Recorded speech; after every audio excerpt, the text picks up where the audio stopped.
அஸ்ஸலாமு அலைக்கும். ஒருவன் வாழ்க்கை முழுக்க ஓடிக்கிட்டே இருந்தான். வேலை, குடும்பம், கனவுகள், எப்போதும் பிஸி. ஆனா ஒரு நாள் அவன் படுக்கையில் படுத்திருந்தான்.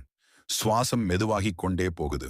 சுற்றிலும் அவன் மிகவும் நேசித்தவர்கள் நின்றிருக்கிறாங்க.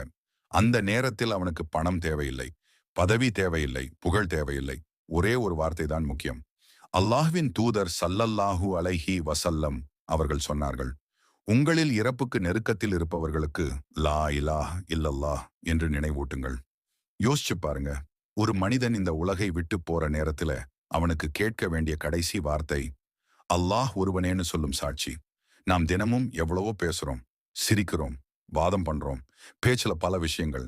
ஆனா கடைசியில் முக்கியமா இருக்கிறது அந்த ஒரு கலிமா தான். இது இறக்க போறவங்க கிட்ட மட்டும் சொல்ற ஹதீஸ் இல்ல.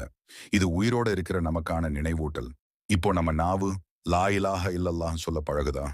ஏன்னா கடைசி நேரத்தில் நினைவுக்கு வருவது வாழ்க்கை முழுக்க பழகியதுதான்.